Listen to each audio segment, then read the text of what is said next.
films nominated for Outstanding Producer of Documentary Motion Picture. Please join me in welcoming Julie Goldman. Julie is a PGA Award-nominated, Oscar-nominated, Peabody and Emmy Award-winning producer and partner at Motto Pictures.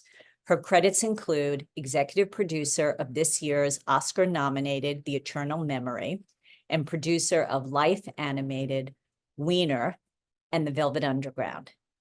Thank you to everyone for being here. Take it away, Julie. Thank you, Susan. I'm Julie Goldman, and I'm very honored to moderate this panel with such an esteemed group of badass producers.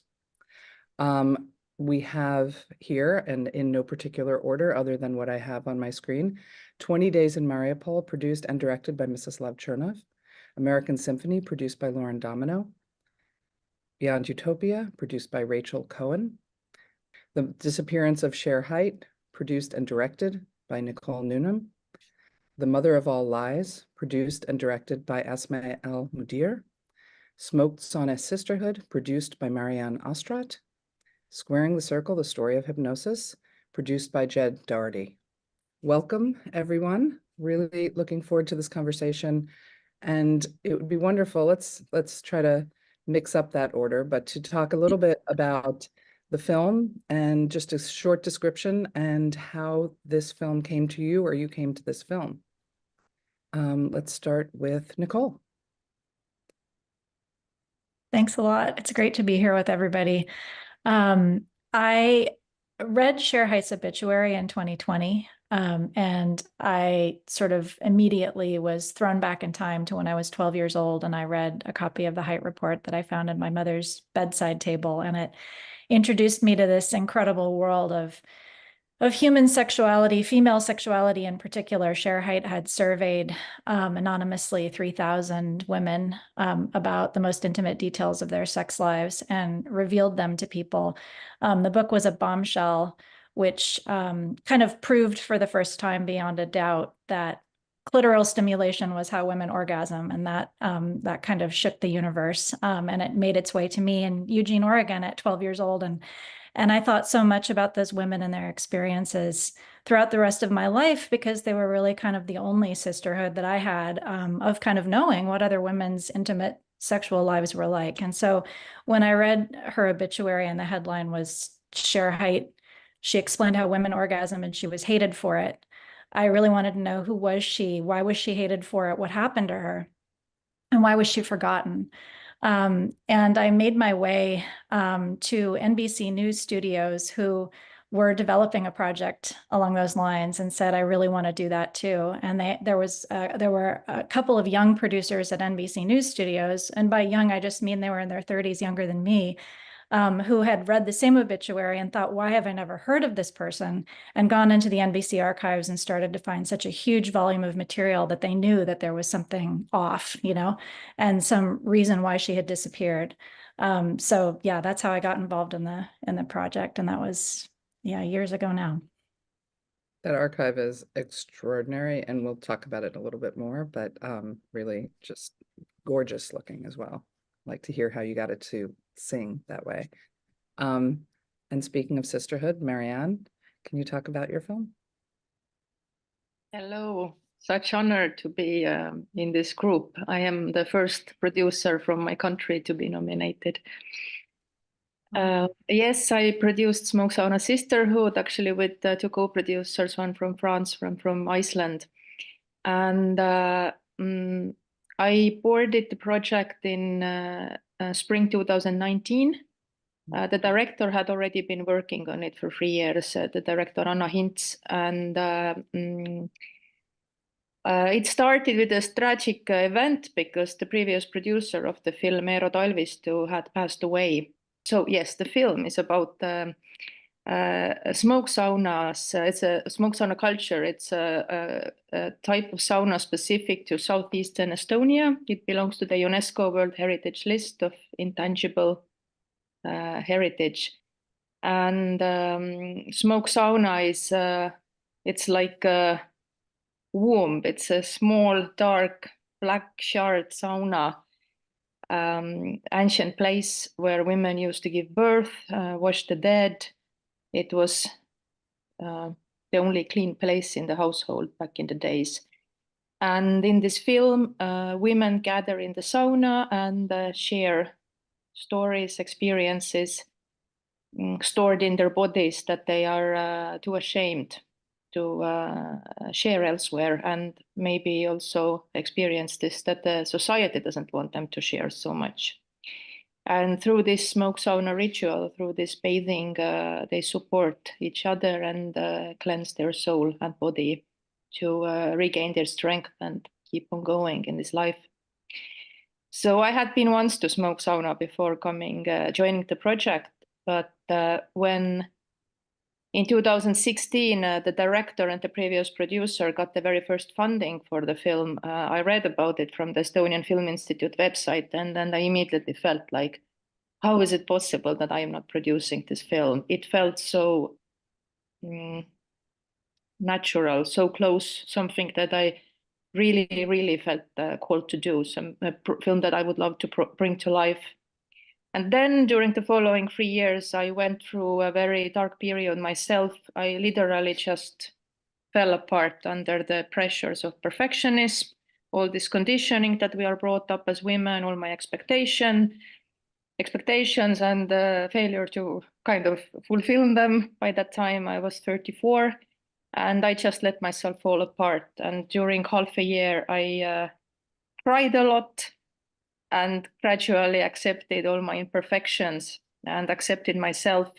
And one spring morning, I woke up and I felt that I'm through this dark tunnel. I felt this kind of lightness. It was a sunny day, and I didn't know what to do with my career. I didn't know what to do with my private life. But I decided that today I'm going to do just what I feel called to do.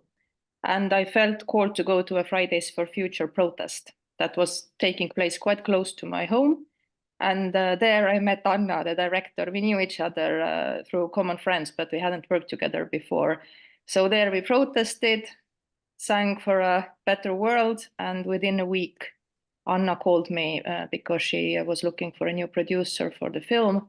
If I ever felt a full body yes in my life, then it was the moment when Anna called and offered this project.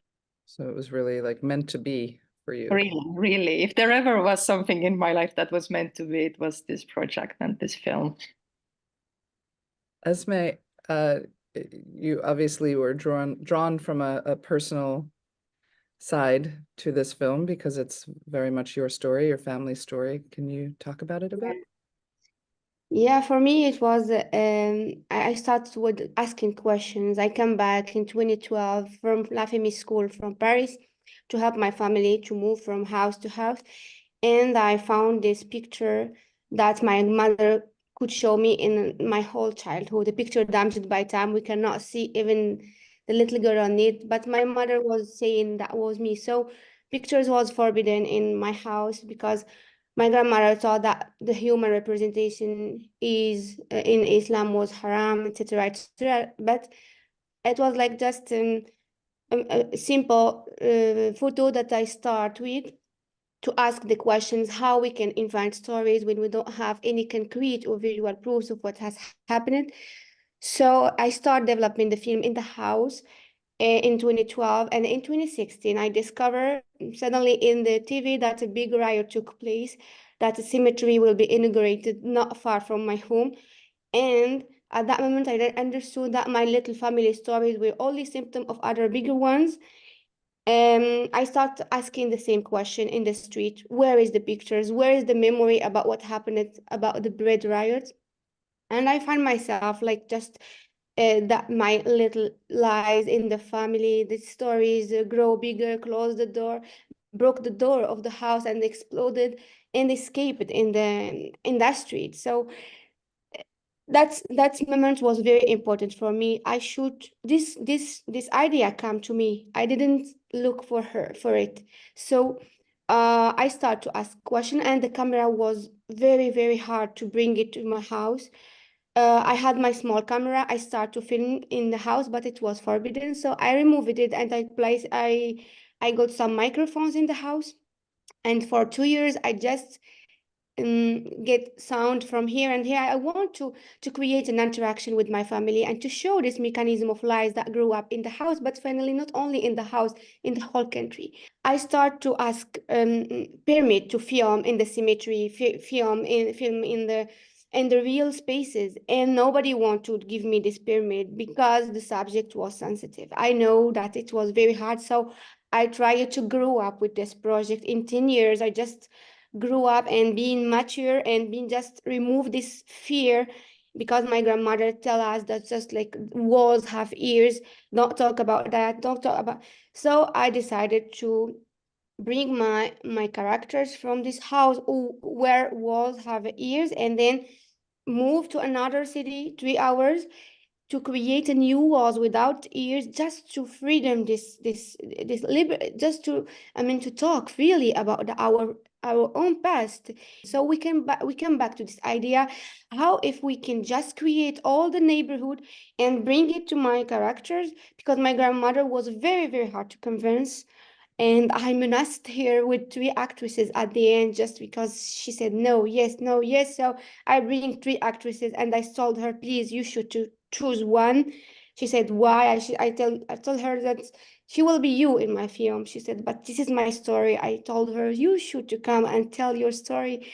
So it was very, very hard to convince my characters and to find the money to construct the process, which is part of my film. I am inside, outside. I am editing 500 hours of rushes. So I have no timeline. Was good, and I was not in the industry. Nobody tell me we should to give me the film in 6 months. Nobody. I don't accept broadcast, etc. etc. Because I cannot lie, and I have no idea. That's why I create these figurines.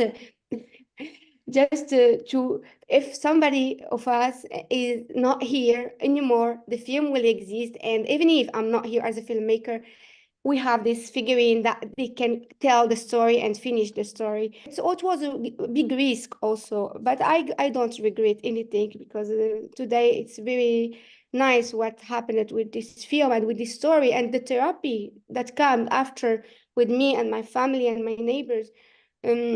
We just arrived to talk freely about our past. It's our past, and the memory, it's important, because we cannot move to the future if we have no memory.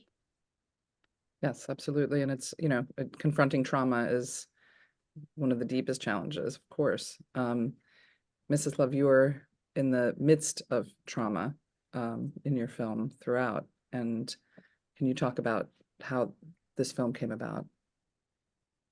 Yeah, look, it's such an honor to be among you. And also, I'm kind of amazed how many important topics, how many different visions are mixing here in this group. And just looking at the documentaries that came out this year, it's so great that we all kind of do this work of exploring the world and bringing up to people's attention something that is not seen or overlooked. I am a conflict journalist. This is my main work. I've been through 6 wars, so I know how this happens to many stories. I keep seeing important stories, but either I don't have time to stop and just to explore them, or I shoot them throughout these years, almost a decade of this work in different countries, and I can see how they disappear, just washed away by sea of information. So yeah, that idea that if the story is important, has to be preserved, cannot just disappear, shouldn't disappear, is always in my head. And so I went to Mariupol with my team when the full-scale invasion started, and we started shooting. And it was news that we were shooting. It wasn't a film.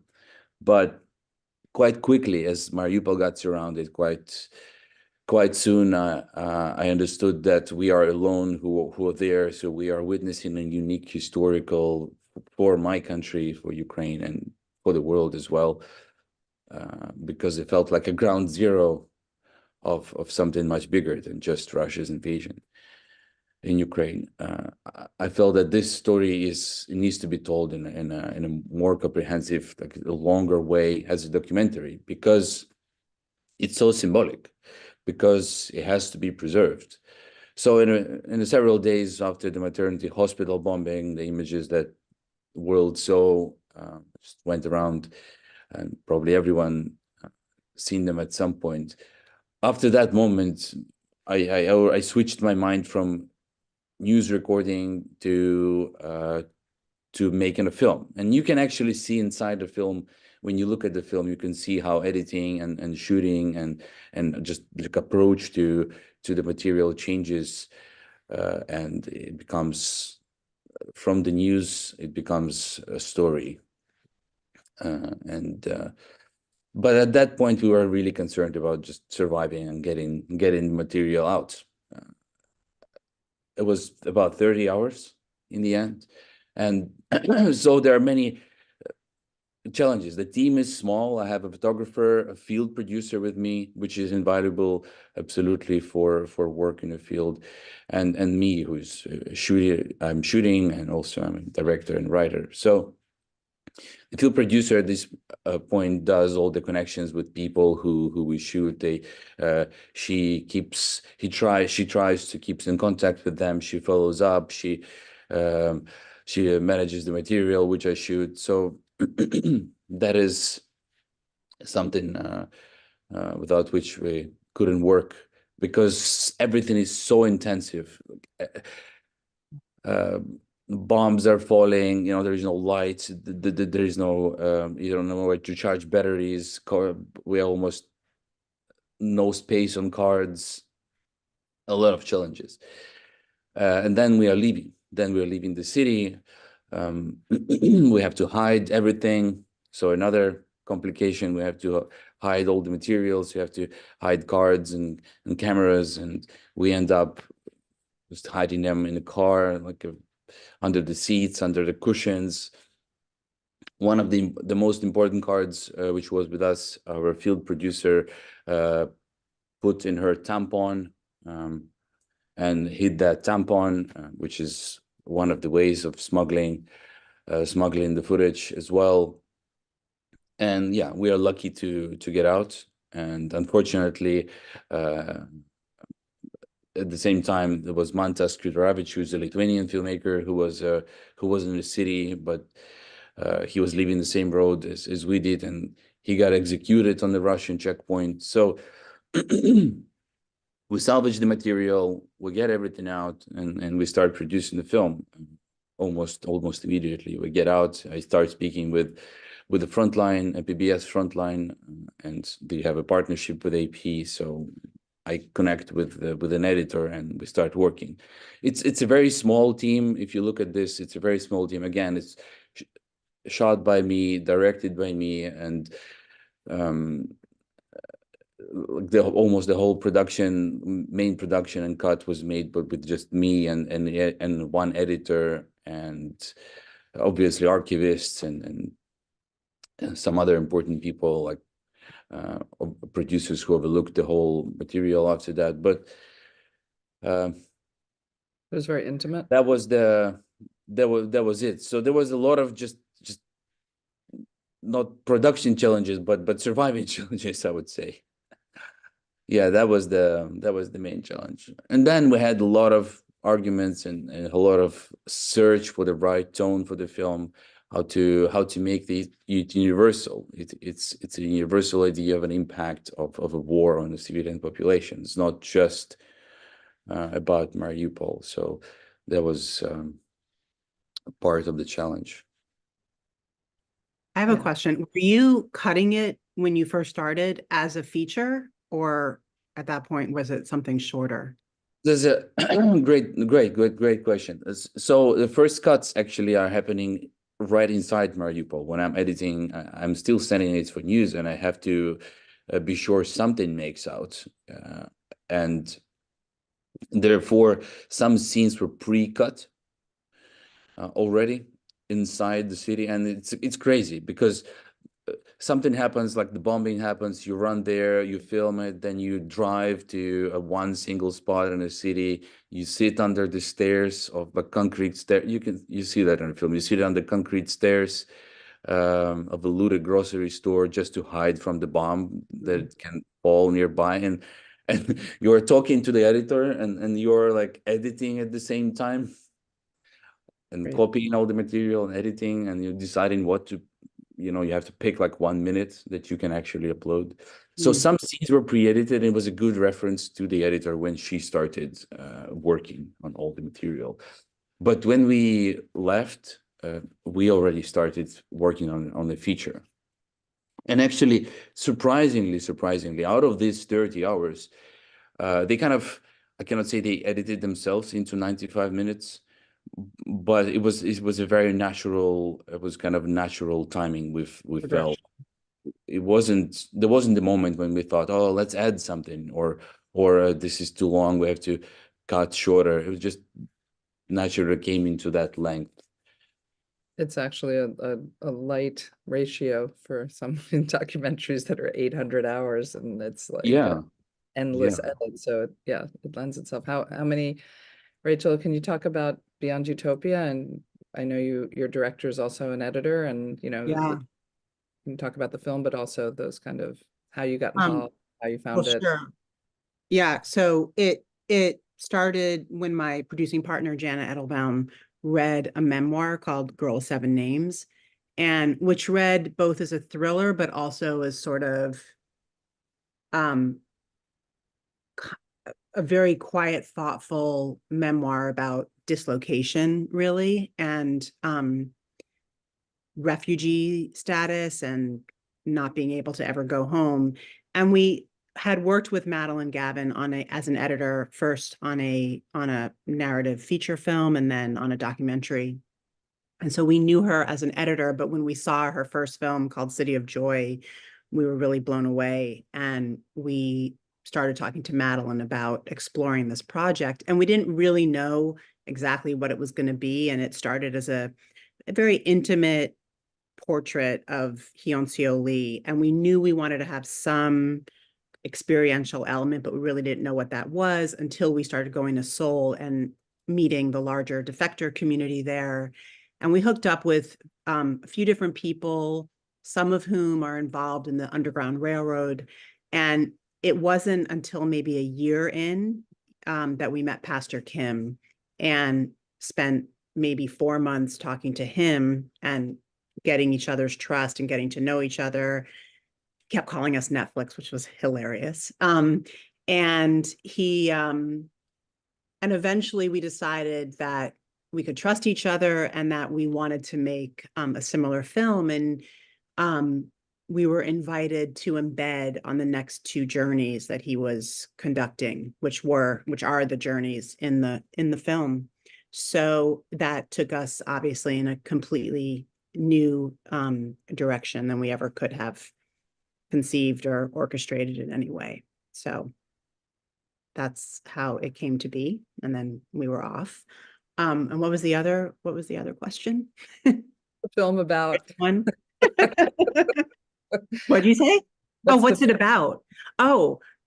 It's a Beyond Utopia. So we the film embeds with real time with a pastor who is a very prominent figure in the Underground Railroad, helping North Koreans escape from North Korea. And it follows 2 real-time defections. One is a family of 5, ranging from 5 years old to a 80-year-old grandma, as they traverse hundreds of miles through China and Southeast Asia into Thailand, ultimately into South Korea.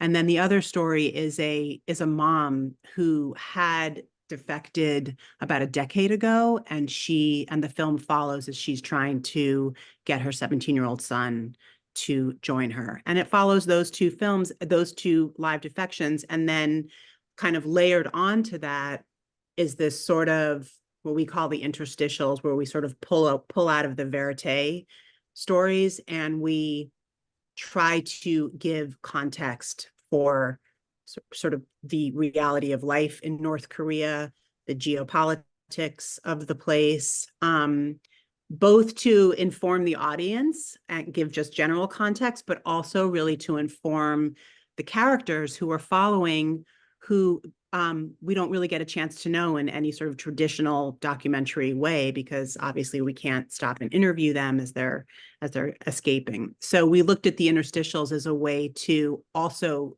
tell us who they were and what would propel them to really risk their lives and try to escape to freedom. So. Yes, incredibly powerful. Lauren, can you talk about how you got involved with the film, what it's about, but also, I mean, what the challenge is when you think you're making one film and then life happens and it becomes something different? Yeah, thank you so much for having me. It's an honor to be included with this group of extraordinary producers who made some of the best films of the year. So I just want to say that I feel really honored being in this space. American Symphony is the film I produced alongside Giordano Kuhn and Matthew Heineman. And it looks at a period of time in the life of musician Jon Batiste as he's preparing to mount an extraordinary symphony for modern times. And in the midst of preparing for the symphony, he gets nominated for 11 Grammys, and his partner, the writer Suleika Jawad's cancer has a reoccurrence. So we look at their lives as they rely on each other and creativity as a survival mechanism to get through the extreme highs and lows of life. I came to this project much like Marianne. I really related to your story. I was taking a break. I'd worked nonstop for 10 years and COVID hit, and there was a lot of grief and loss to process through COVID. And I was like, okay, I'm going to take some time off. So I moved to the desert and I was meditating every day and doing a lot of work around sort of ancestral reverence and what it means to be a person, and just really trying to connect with myself and with my relationship to art and creativity. And then I got a call from Matthew that was, hey, we're in production on this project about Jon Batiste, and we'd love for you to produce it. And I initially said like, no, because I was living my like hippie dream life and meditating with crystals every day. And I was like, I don't want to deal with the stress of producing ever again. I'm done. And then I sat with it, and I am from New Orleans. Jon is from New Orleans. I have a deep cultural connection to this city, and my uncle at Kid Jordan is an amazing improvisational jazz musician and educator, and truly changed the way that I see the world and art's meaning in my life. And he was also Jon's music teacher as a young boy. And that deeper ancestral connection and thinking about legacy and what it means to tell stories and how people's lives continue to live on through the stories we tell. What's the function of art made me leave my cocoon of crystals and sign on to this project. And, you know, like you mentioned, Julie, a big challenge in the projects is you sort of, I would say, a challenge, but also a gift, right? Like every time we sign up to do something, there's an idea in our head of like, okay, this is sort of the framework. And how do we sort of like bust out of the frame through the making of it? So it's like, no one ever starts where you think that you're going to start. Like if you set out to make the movie that you thought that you were going to make exactly, I feel like you're not opening yourself up for the expansion and the growth that happens when you just become involved in the story. And for us, you know, initially was just going to be sort of a process film about the making of the symphony. And life happened, and life opened up the story in a much bigger way of what does it mean to process extremely hard things? How do you move through? How do you sustain yourself? And what is the function of art in the midst of that? So, you know, a challenge. They'd already been shooting when I came on board. I came in and inherited over 1,000 hours of footage. Because Matt shoots with 2 to 3 cameras nonstop, at least 17 hours a day. So there's all this footage And a big challenge and gift was for us and our brilliant editing team of like, how do we sit and watch with this and shape a story? There are 7 films that we could have told, you know, we thought, is this a series? And just sort of, yeah, sitting with all of that and being like, what is the story that needs to be told? And much like Mstyslav said, it's like editing is a process, but there's also so much listening that the story sort of tells itself of like, this is the balance, these are the notes we need to hit. Yeah, how to make it feel like life, how to make it feel like music, the way when we listen to music, it sort of is a time machine. It teleports us to the moment that we're listening, but also to a memory or a hope or a vision.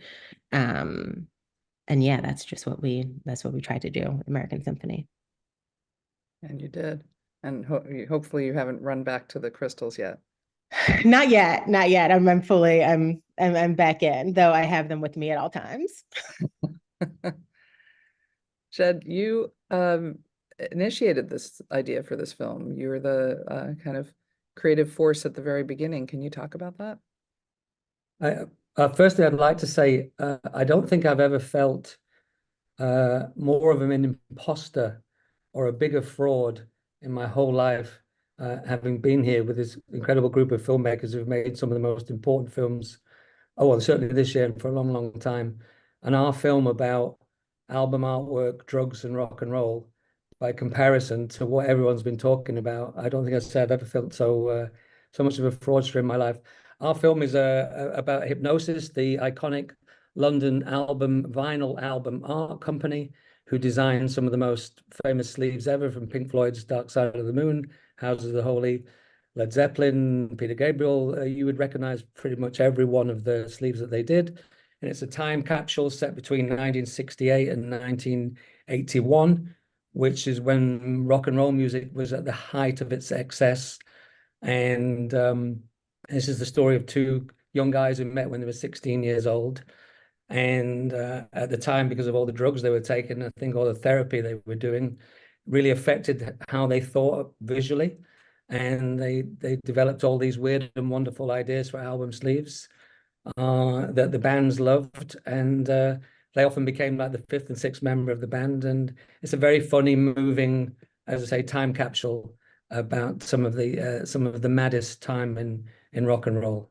But yeah, very honored to be here. Thank you. But Jed, I will say, I mean, doing the films that we do, it's really important to also have films that people can access in a different way. I mean, for every time we do One Child Nation or Eternal Memory, we're doing Velvet Underground and Donna Summer. You know, you have to like, you know, have these films that people can feel so deeply moved by and so deeply connected to. And then there are films that people are going to connect to in a different way that they need to have that kind of levity as well. So I think there's a place for all of these films in this conversation. That's very kind of you, Julie. Thank you. I never sorry about how the film came together. I worked with Hipgnosis, the 2 guys who designed all these album sleeves. I gave them their first ever music video commission in 1981 when they stopped making music documentaries. I was managing a young British singer at the time called Paul Young, and they did his first ever music video.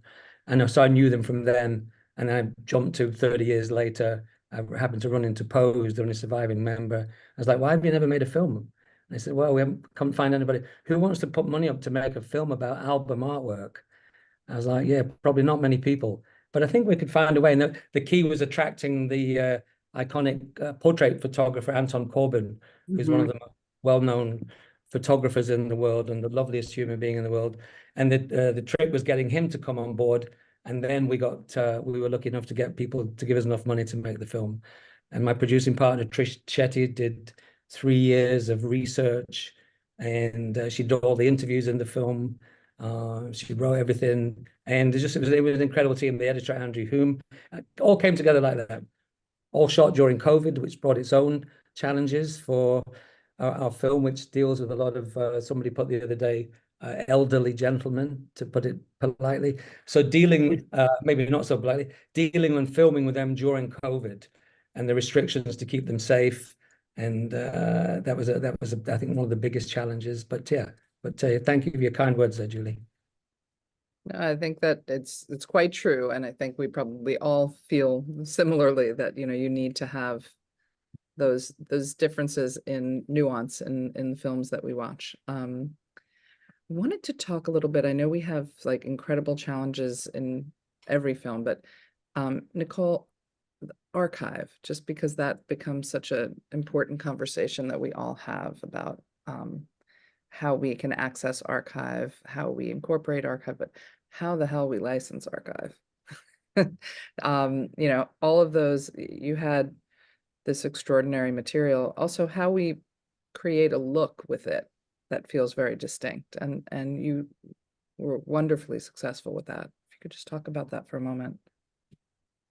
Yeah, I mean, I really relate to so many of these stories about heading into something, and then that as you get into it, things change and you end up making a different film than you set out to make. And I think what became kind of the central artistic conceit of the film, which is that Shere Hite was the star of like a 1930s, you know, rise and fall narrative, sort of this classic femme fatale type of character, that came from incredible amounts of archive research.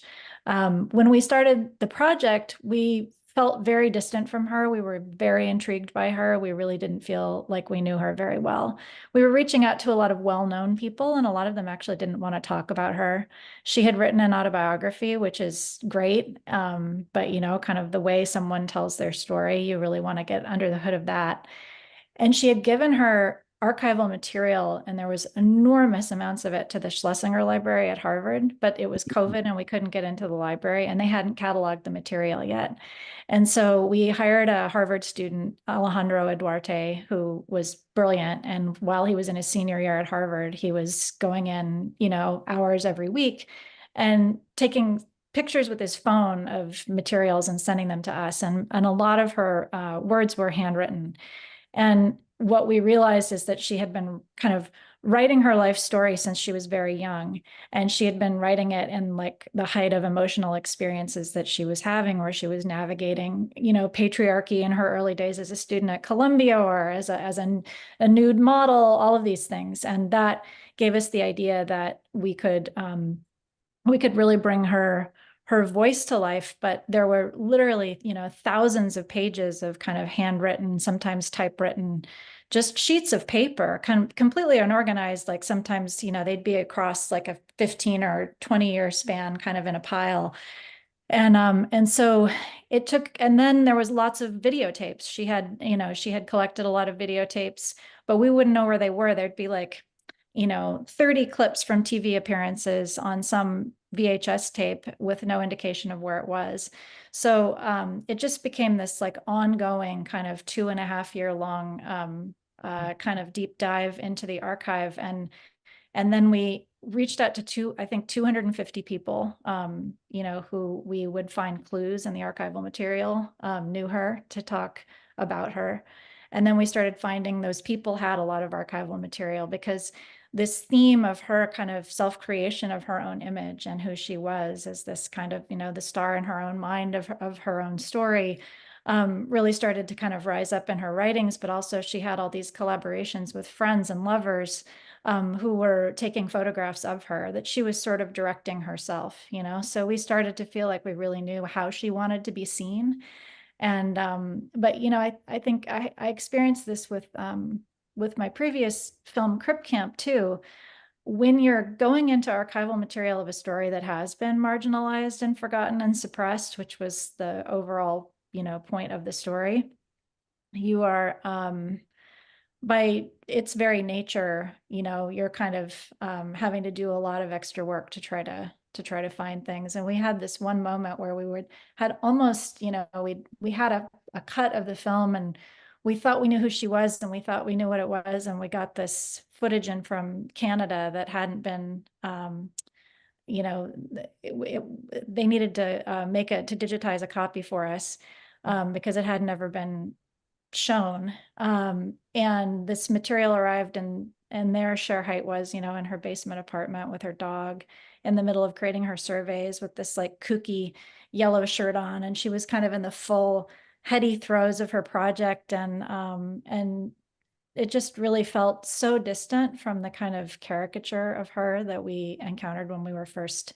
starting the project. And it really felt like we had finally met our subject. And then we went back and, recut it and made that footage a really central part of the project. So it was a labor of love. And we had, we worked across we had This Machine, a production company in LA, was kind of handling the post-production, and NBC News Studios, the production. But of course, that all became, because of the back and forth, in terms of licensing, it just became, it became, pretty crazy. And little things leading us to other things. And I guess ultimately, I love documentaries like this, where I feel like you're really doing archaeology, and the film itself becomes like a Greek vase made out of pot shards, and it's really made by a team. So I think everybody got very excited about the enterprise of reconstructing a full human person out of somebody who had been so, maligned and flattened. And I think we tried to embody the collective spirit of the work that Shere and all of her colleagues in the movement had engaged in terms of trying to do that and give full voice and humanity to so many women. So I love that. We find this footage like when you're already editing and you have to kind of like take that beat and say, this is the gift, but oh boy, this is going to be a whole new undertaking. Exactly. And like everyone in the edit room is like screaming, yeah, it's great. I mean, it's like partly why we do this work. I think those moments of joy and discovery that you also know are going to come with a giant producing headache down the line. Asmae, when you decided to, kind of create the set and to start to tell the story in this way that would make it more possible for your family to participate and make the film, as you're saying, more possible to make. So how did you come up with that construction? And who did you partner with in creating that universe? Yeah. So yeah, I think that talking about archive before talking about how I create everything. So about for the contemporary part that we have, for example, in Morocco, and most of our archive are outside in the museums, abroad, etc., etc. So, or erased when they are sensitive. So for me, I was just like growing up without memory, without footage, without images. I was like looking for having more footage, making more images, and that was the idea of if we have nothing, we should to create. We are winners. We said always that history is written by winners. So maybe if our memory is erased for some reasons or another, we should to create a memory as an article to this generation that they will come after us, so they will find something. If we take a picture now, after 1 hour, it will be an archive. So I just tried to create my own archive during 7 years, from 2012 to 2019. I was creating my own archive in the family, and then when I have this archive that I created by myself with my camera, I just like, now how I can make the film. This is only it's not the film. That's why some co-producers was not understanding why you shoot a lot. Let's edit the film. But for me, it was not the film. It was the archive that I create because I start with nothing. So now we shoot to make the film with this archive that I created during 7 years. And then I don't want to present my family and my neighbors as the victims, because the trauma is here and everything is here. So I had a big depression, because I don't want to make this first theatrical film that's like making people in front of my camera are crying about what happened in the cells, what happened in that street. 600 people, among them kids, died in one day. Bodies were hidden not far from home. It's too much for me as a filmmaker who can also be careful about the censorship also. So I should not to put them in danger. So the idea was to be hidden with behind the naivety of things and of art also. That's why I was telling the story behind this eye of this little girl, me of 12 years old, and trying to keep the intimate story first, and behind the intimate story we can learn about a lot of things hard that happened in that day. So I think the idea, when we cannot have this precious memory archive in the country, the generations, me and the generations that they will come after, they can also watch the mother of all lies to understand what happened in the 81 in the bread, right, without having anything about the real past, about what happened. So my father helped me because my father was a mason, and he built a lot of houses in the street. So I came back to my father when I found all the doors are closed. What guy gonna do? I need to make to finish this story. So I told him, if you was able to create all these houses and to restore a lot of walls in the Casablanca, so you should do just to help me, and let's do it. And we start to try materials, to clay, wood, etc., etc. And the problem was the eshell, you know.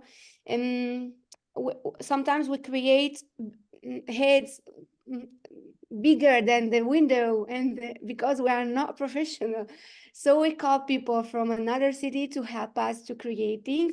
So yeah, that was the idea to how we can create memory when we don't have any archive, when we don't have any concrete or visual proofs of what has happened, and just to create this interaction and to free them the memory and the parole, I mean the words. Yeah. Yeah, it's such a beautifully creative way into your characters and your story. Mstyslav, I wanted to just ask also about the trauma and care of the team, of you and your collaborators, your sound and field producer, and even the editor, and like, how do you set out that kind of care for your collaborators? Can I say a few words about archive? It's also quite interesting. I can talk about archive all day, so go for it. No. That was a big part. There was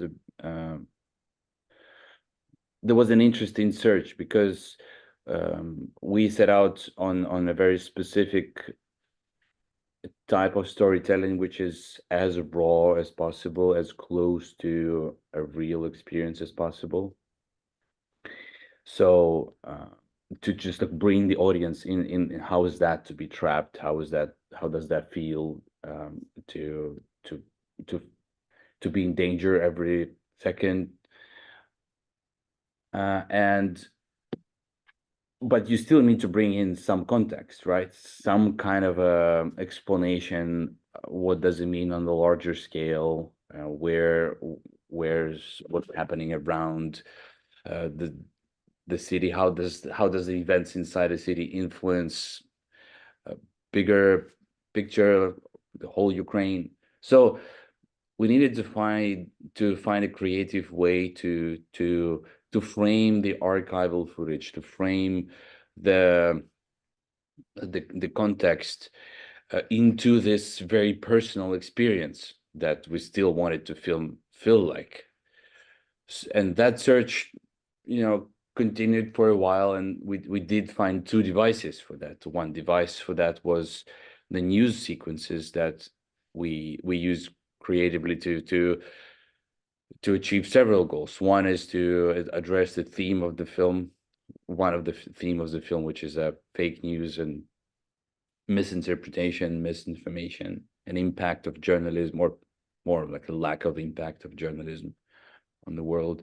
So we framed a lot of some of the archival footage into those sequences, and also for making the effect stronger, we took some of the images that I shot, and we saw them how they were represented by other media, and we took that into our film. So my footage became archival footage in other channels, in other media, and we had to license and to use them back in my film.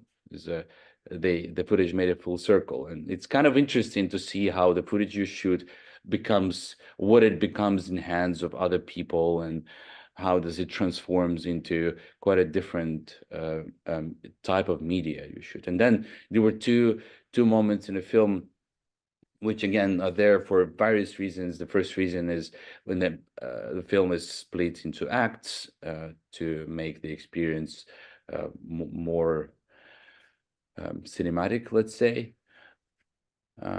but more of that to give time to the audience to breathe, to come in terms with their emotions, and we used that. In those moments, we used my own archival footage from years and years of my conflict journalism, from history of Ukraine, to make this experience more personal. So you get into your own archives, and these archives become not just archives; they become memories. And we actually call this two parts in the film. Each one is about 2 minutes. We call them memory sequences, which are entirely built out of archives which I shot previously before Mariupol, and they're contextualized as the personal memories. But at the same time, the trick was, because when we were making a film, AP and the Frontline, they are kind of a quite news-oriented, fact-based type of productions, and to tell them that you want to put very extremely personal something extremely personal there, which includes some shots of my daughters, for example, was kind of hard to say that it's needed. So we also had to think of another function of that footage, which was presenting a historical context, what happened to Ukraine before. I guess it worked. It made film much more personal story, and in a story like this, you want to be personal. And yes, I've never seen editor cry so much before. I'm sorry, Michelle Meissner is an amazing editor she works in PBS Frontline, and she was crying a lot as we were editing, because what you see in a film is the surface of an iceberg. Of course, it's a tip of the iceberg, and there's so much more tragedies, and we had to choose what we show, and there is so much more, and you have to stay mentally healthy, because you cannot adequately tell any story if you are unwell, if you are not mentally healthy.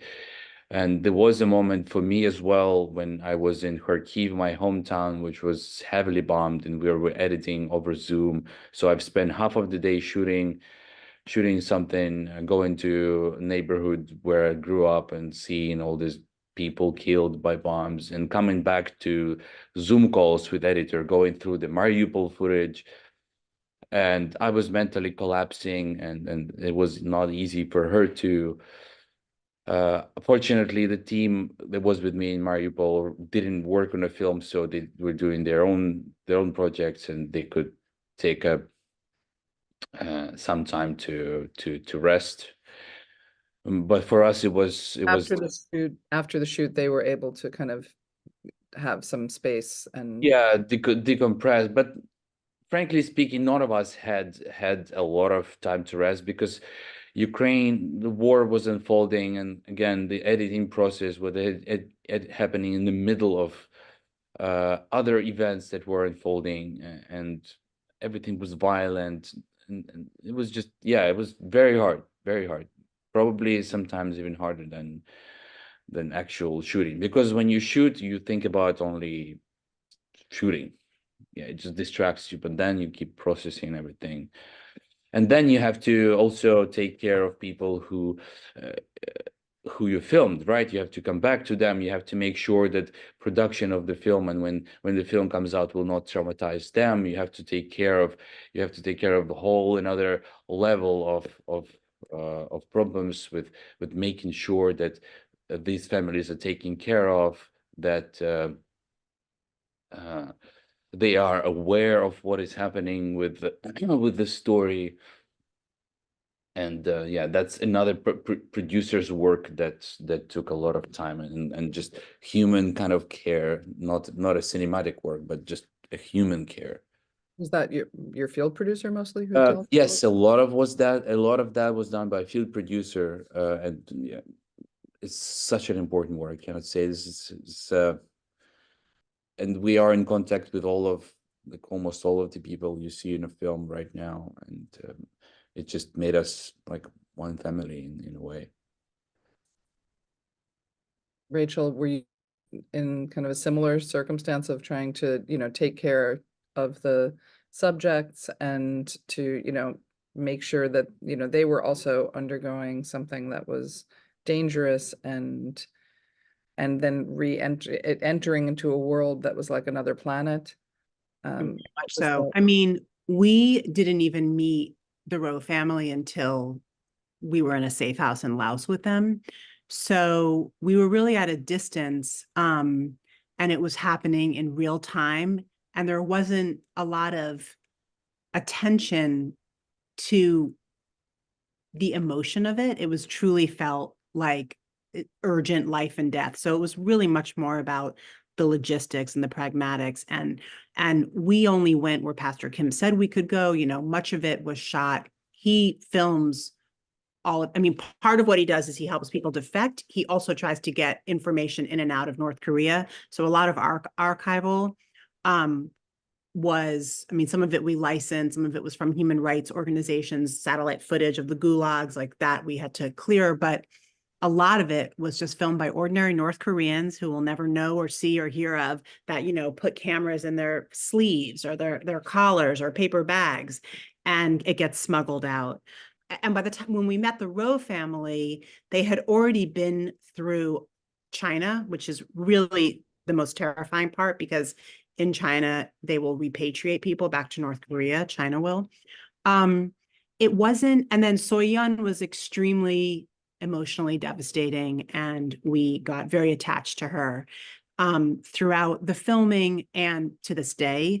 Of course, it is a harrowing, just personal nightmarish situation. And the film has allowed Soyeon to feel like she can be an active participant in her son, who's still sitting in a gulag somewhere in North Korea for the crime of wanting to leave and go see his mother. It's just madness, But so it was really in a large part after they had settled in South Korea, and when the film was done, and when we shared the film with them, because we didn't know till the very end if Soyeon was going to agree to be in the film. There was considerations, and we just said it's 100%. Madeline had a whole second cut that she was doing right up until we went into the final mix, in case Soyeon changed her mind, or in case circumstances dictated that it was unsafe for her son. She feels like this is the only way to really get her story across and to give her some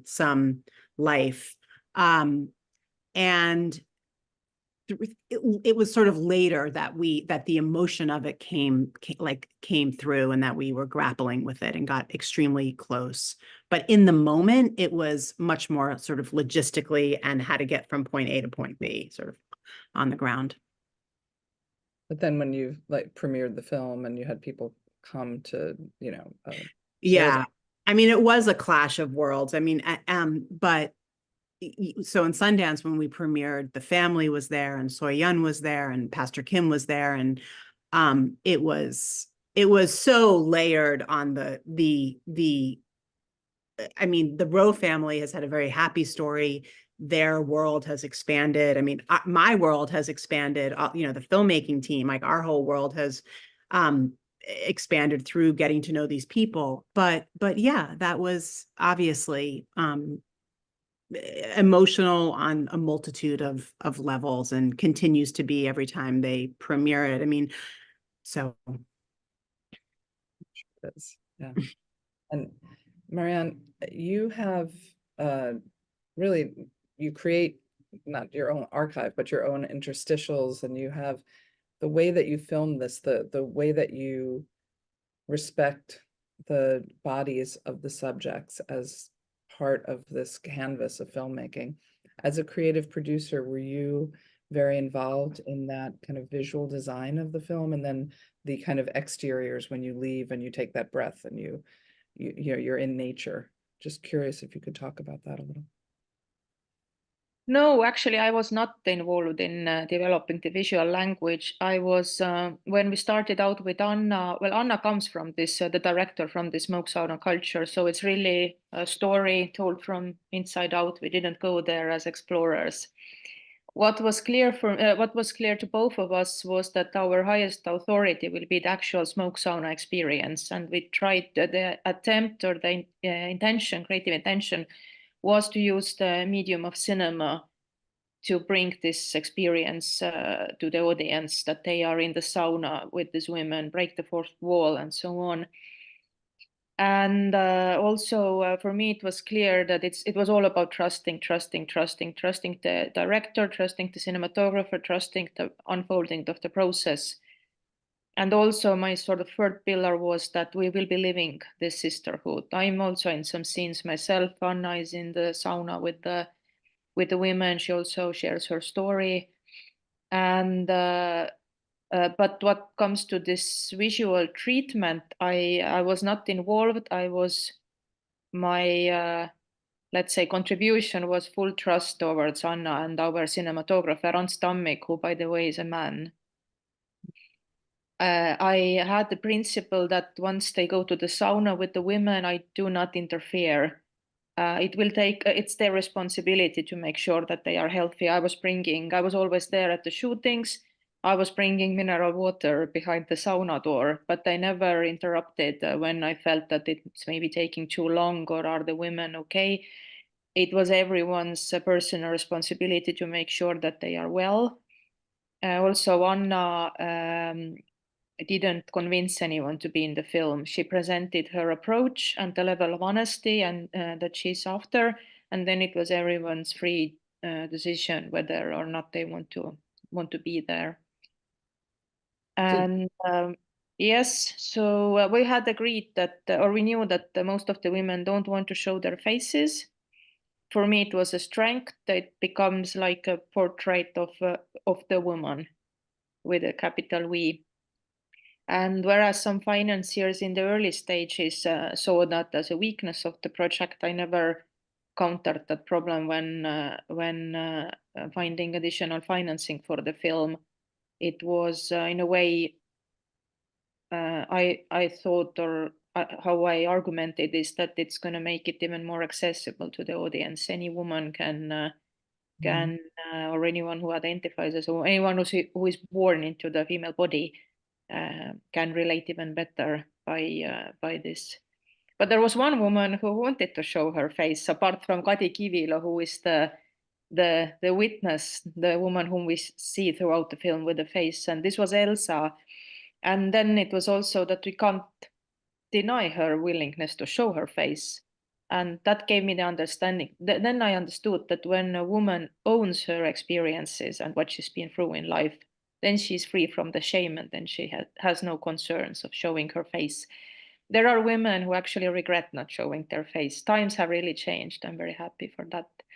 I somehow sense that this is in a way a nature documentary about female Homo sapiens. It's going to be natural, and I didn't have any fear that it will be sexualized. It's this non-sexual nudity that we have in sauna.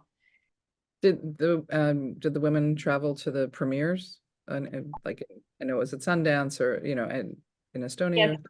Kadi was with us in Sundance. Kadi, the woman with the face. She weren't at the Estonian premieres. She felt actually that she was also pregnant. She was pregnant in Sundance already. So she was about to give birth, and she felt that she maybe has to like not take a step back, but she was with we had many screenings in Estonia that we attended, and then in the place where she's from, there we had our premiere with her.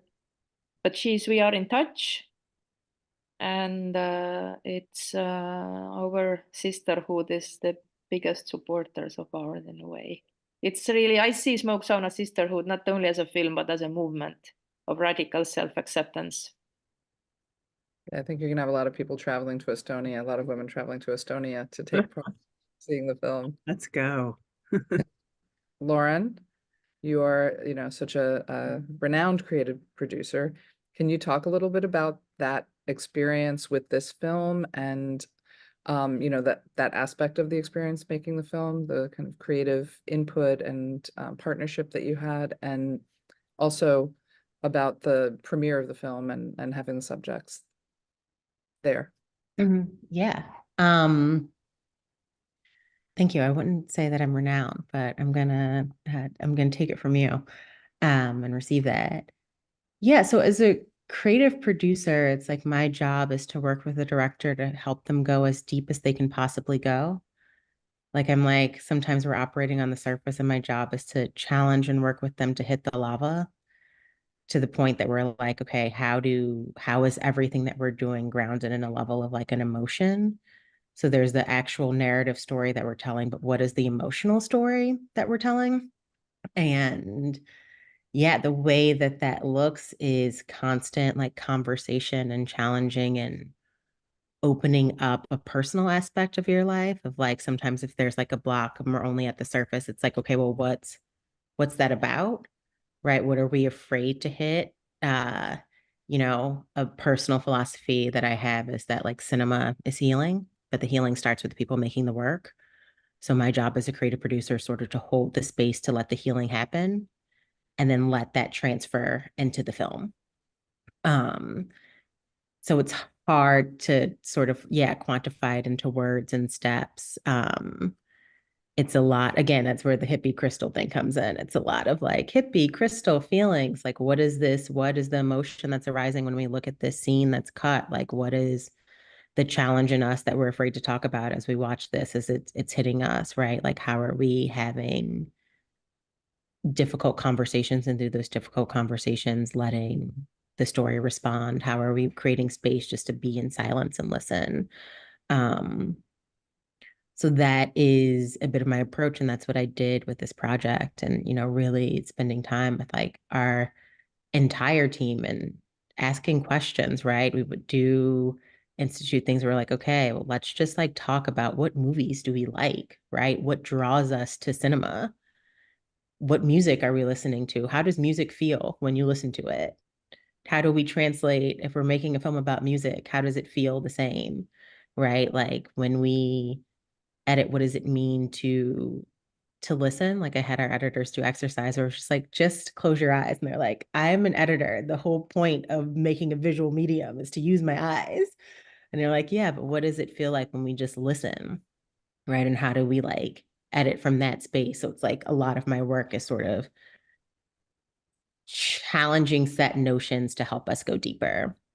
And that's what I like got the honor and pleasure of doing on this project. And with the premiere, we had the great privilege of premiering the film at Telluride. But at that point, John and Suleika, our subjects, had seen the film a bunch of times. I think there's an important sensitivity when you're telling people stories, that there is consent and access, and recognizing that that is a thing that is not set. It's constantly shifting, that they're part of the journey too.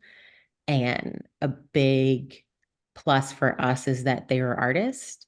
They are artists, so they know the process of making art. So it's like the first cut that I think that they saw was like 3 hours long, but they could trust of like, oh, this is not the final thing, right? Like this is, you're figuring it out, and you're inviting us in. And they really have been such supporters and fans. But it was the first time that we all saw the film with an audience at Telluride, and that you know, was a really powerful experience, because it's sort of like we create these things that aren't necessarily in a bubble, but we're being super vulnerable with people we know, to be like, well, you watch a cut, I trust that you're going to give me feedback that is honest but not harsh, right? So we create this tiny community of people that's sharing the cut, and then it's like, oh, let's bring it to the world, and that's the actual response.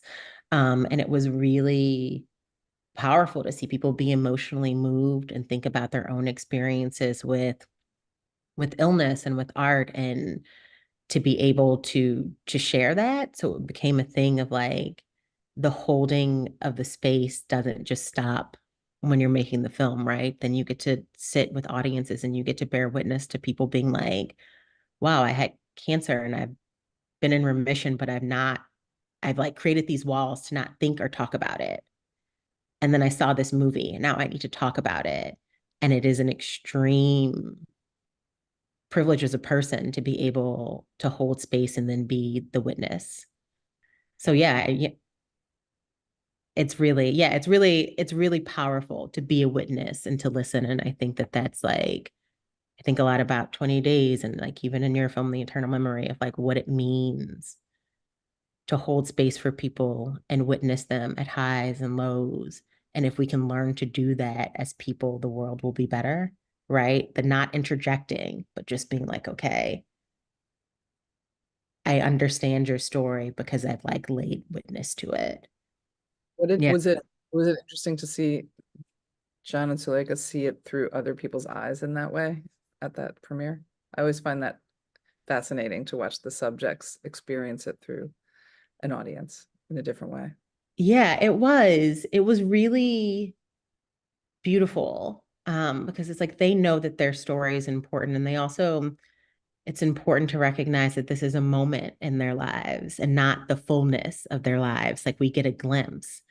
And it was really beautiful for them to see, wow, and letting people in this moment, and us being so vulnerable in this moment, people are really attaching to that. And there's like, again, this level of like, not just witnessing, but people feeling seen through their lived experience. And I think that, you know, in their art, in their writing, their drawing, their composing and singing, like people connect to that constantly, but it was something different to watch them witness that connection just through like their lives and the way that they live it. Yeah, that's a really special moments of like it as producers to have that, to be there in that and present for it.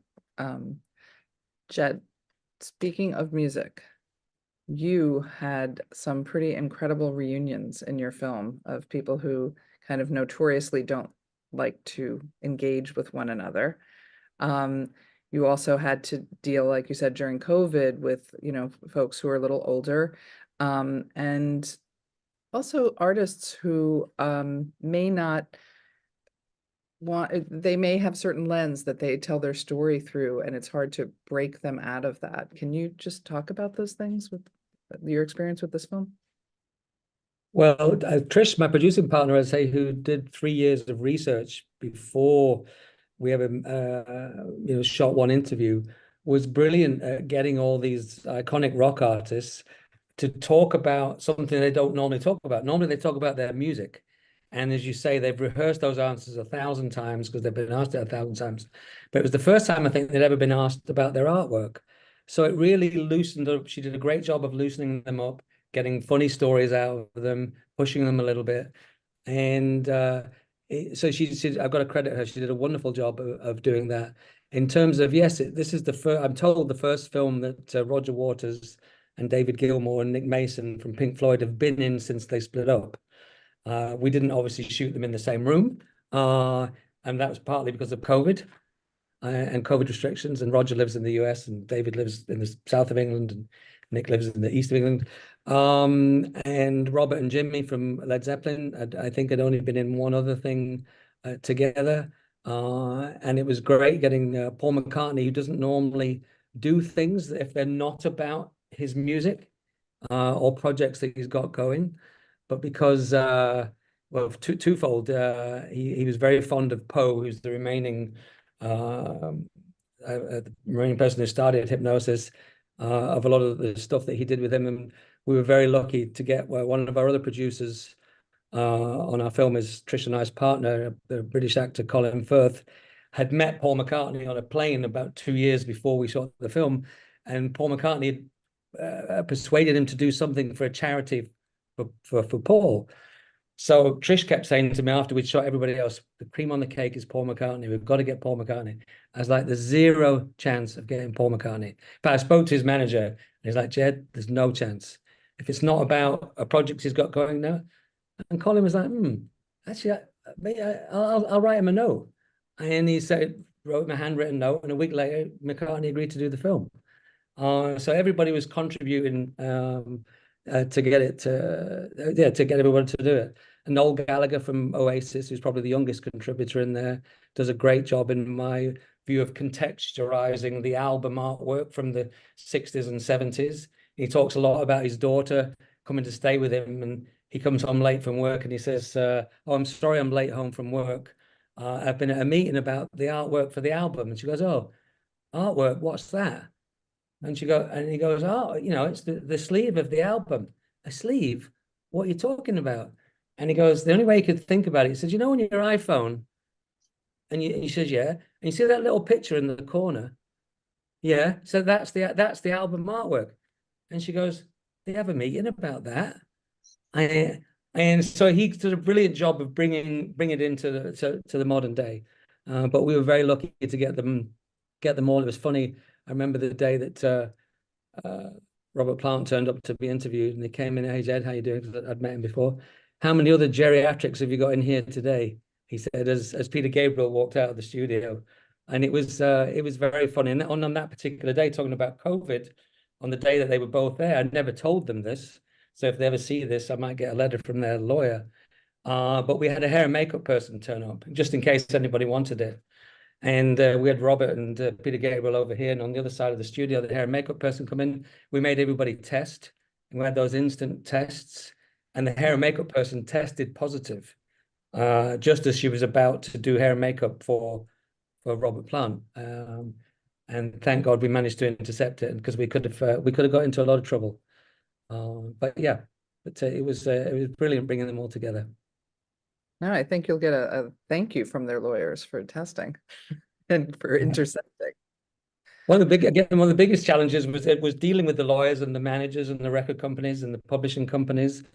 But because I'm old enough to know most of them, or people in their offices, I could pull favors and do deals directly with the managers, and then get the record companies and publishers on board who hated me, because I managed to work out what I call mates rates with the managers of Pink Floyd. Was like, I can't afford that. I've only got this. You've got to do it for this for me. Oh, all right. And then I'd bring up McCartney's manager. So, well, Pink Floyd are doing for that. You've got to do it for this. And then Zeppelin's people. And that's how we got them all to do it at incredible rates for some of the biggest rock songs of all time.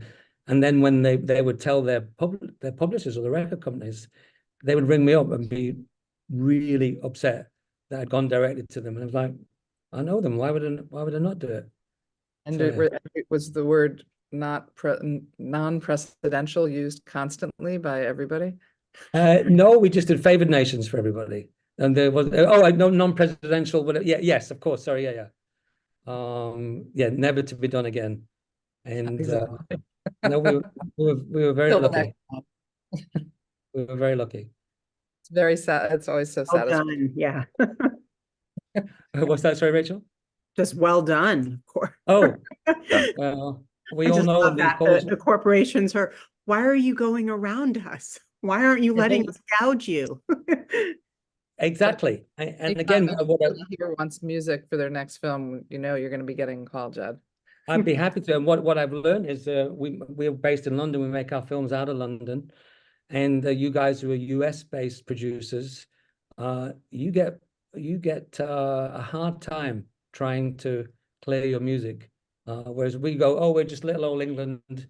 We haven't got any money. We've got no money for the film. Oh, just do it for this. And they go, oh, okay, then. Whereas they go, oh, Americans, right? There must be a lot of money here somehow. No, we do that too here. A little country called the US. You might have heard of us. Our little low budget films, yeah. Yeah. I Yeah. think I'm so sad to say that I think we are out of time. I really want to encourage PGA members to see all of these extraordinary films and to have the joy of experiencing them and the heartbreak and the beauty of these films. Congratulations to all of you, and go on getting your films into the world as you have been in such a wonderfully successful way. Thank you so much, Julie. Look forward to seeing everybody in person. Yeah. Thank you so Yeah. much. Thank you so much. Congratulations again to all our nominees, and thank you for such a fascinating conversation. And now we're thrilled to present you a roundtable discussion with the superbly talented producers nominated for Outstanding Producer of Nonfiction Television. Leading the next conversation is Rishika Advani. Rishika is the VP of Documentary Film and Series a Participant. Her credits include supervising producer for Eva Longoria, Searching for Mexico, and This Is Life with Lisa Ling. Thank you everyone for being here, and I'll turn it over to Rishika to take it away. Thank you, Susan. It's really great to be here with you all and to hear about each of your shows. Before we start, I would love for each of you to introduce yourselves and tell me a little bit about your show. So why don't we start with Deborah? I am Deborah Martin Chase. I'm one of the executive producers of Being Mary Tyler Moore. And after all these years, this is my first PGA Award nomination. So I'm really happy to be here. Anyhow, so yes, moving on. Shoshana. Hi, I'm Shoshana Guy. I'm one of the executive producers of the 1619 Project, and I was the showrunner. And Josh. Hi, I am Josh Driscoll, and I am an EP and co-showrunner for Welcome to Wrexham. And Bill. Hi, I'm Bill Owens. I'm the executive producer of 60 Minutes. Great. And there's one other show in your category, but unfortunately they couldn't be here. That's Albert Brooks, Defending My Life. So today it's just the four of us to talk about your exceptional shows. But I'd love to start. My first question is for you, Deborah. Being Mary Tyler Moore, it was so beautiful. It's an archival driven show about the complicated, inspiring life of Mary Tyler Moore. I'd love for you to tell us the origin story of this. Yeah, it's a good one. It's a good one. So when Lena Waithe won the Emmy and became the first Black woman to win an Emmy for comedy writing, she subsequently was on the cover of Vanity Fair. And in that interview, when asked what she wanted to do going forward, the first thing she said was, I want to do a movie about Mary Tyler Moore. She is a shero of mine. And Mary's widower, Dr. Robert Levine, read the article.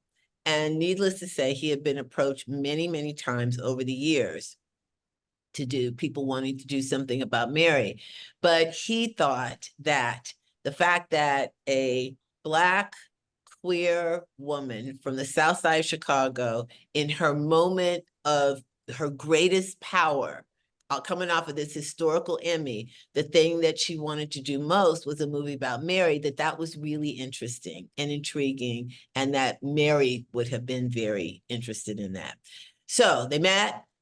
Lena went to the house in Greenwich. They spent the afternoon together, decided to work together to do this documentary. And I've known Lena since early in her career.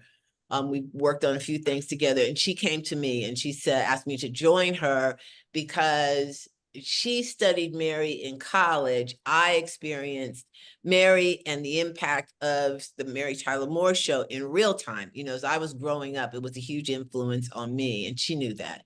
And also, I'm just a big Hollywood history buff. So we joined forces with our amazing director, James Adolphus, who is a Black and Puerto Rican man. And I think the fact that this team that seemingly would seemingly unlikely to be doing something on Mary Tyler Moore, and that she influenced all of us, was part of the hook that made people like HBO interested in the show. And you had loads of archive. We had listen, it's Mary Tyler Moore, one of the greatest stars, one of the greatest television stars of our time. So there was tons of interviews. I mean, that amazing David Susskind interview, amazingly, cringeworthy interview, and the Rona Barrett interview, and just footage and red carpets and blah, blah, blah, blah, blah. But when we saw the first cut of the show, we're like, something's missing. Like, just that kind of, the intimate things were missing. And so James went back to the house with Robert and said, let's do a search. And they went down into the basement. And Robert swears he never saw these boxes before, but they were sitting right there. And there were all the home movies. So all that, the wonderful, like her bridal shower, and with her horses on the farm, and it just took the show to the next level and added that really intimate and personal look at her life that I think is part of what makes it special. Yeah, for sure. It's amazing when you find that, like, in Every producer's dream. Yeah, exactly. It was like, never. Yeah. But that's and producing, as we all know, is being persistent. Like, we know there's got to be something else. You just got to keep pushing. So, yeah. That's amazing. And Shoshana, very different project from Mary Tyler Moore, but your series, 1619 Project, started as this exceptional piece of journalism from the New York Times in 2019. Yes. I'm sure you've been asked this question a ton, but talk to me about transforming those beautiful essays from Nicole Hannah-Jones into this visually stunning 6-part series. What was that process like? Yeah, I mean, I think that was the most challenging thing about the project, is to translate the medium of the essay into the medium of television, which don't necessarily talk to each other all the time. The ideas are very dense. The history can be very complicated. I'm thinking about like the capitalism episode, for example. And so we started out by reading the essays over and over again. And, one of the things is that there was a book that came out, but we started the project before the book. And so the essays were actually embargoed. So I went and spent like $300 like photocopying the essays. So I couldn't even send them around digitally. It was like very old school. And so I like photocopied them, and everybody came to my house and did a read-in. And that was the beginning. The producers weren't yet assigned. So everyone read all of the essays that we were considering. There were 18 essays in the book. We knew that we had 6. We knew that there were ones that we had to do. We had to do democracy. We had to do capitalism. We had to do justice, which is a call for reparations. And then we extrapolated. We really studied the essays and tried to figure out, okay, what are the key ideas we want? And then what are the narratives that we can find that will illustrate the ideas that we want? That both are attached to the past and to the present. And so we did a lot of old school reporting, trying to, figure out what these stories were.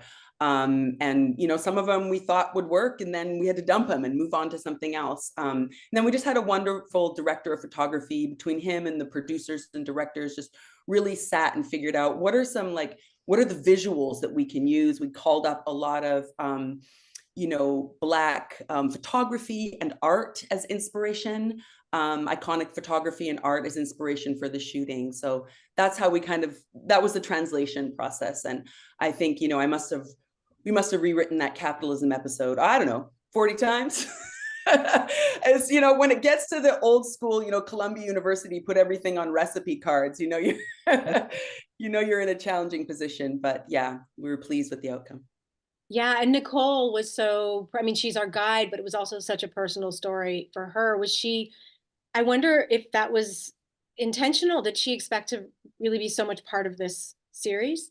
Well, I don't know what she expected. I think, she'd never done something like this before. So, the wonderful thing about Nicole, though, is she's just so open and willing to be vulnerable. And I think that, if anyone listens to that podcast, I think that's the thing that really grabbed me initially when I heard the podcast, was how vulnerable and open she was, and how much her story is really representative of so many of the experiences of Black Americans. We all can see ourselves in those stories and see our families in those stories. And so we came to the conclusion pretty quickly that, you know, she kept telling us these stories that attach, and we're like, this is going to be the thing that will bring the emotion and make it personal and make it less academic, is to put her in there. And she's a real natural on camera. So that was, you know, good fortune for us. Yeah, she really is. And you're right. The translation works so well because there was not a sense of density as there was in the article. So it was beautiful. And Josh, a very, very different show from these. All of the projects are so different. Welcome to Wrexham is just, it's like you watch it and you're like, realize you're smiling as you're watching this series, especially the last episode.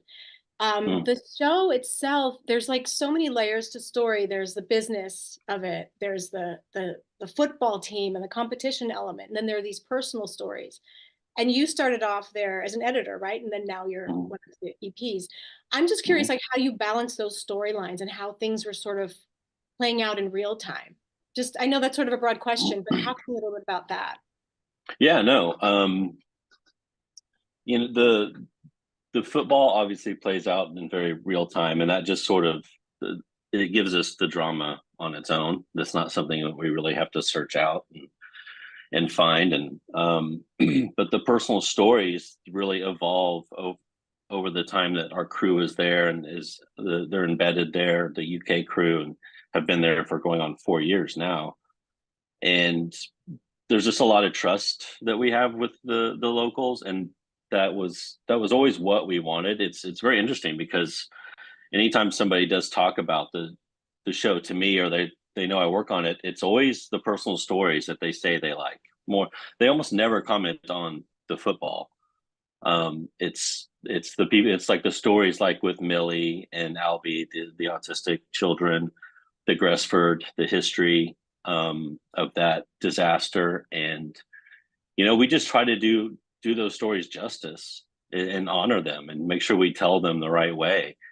And yeah, I think the multiple layers of the show, and then also including the business stuff, which we're focusing on more this season. We're shooting and editing season 3 right now. And it just is really they've opened their hearts and their talent to us. And so far it's just been wonderful. And we just really want to do it justice and honor them. They're such great people.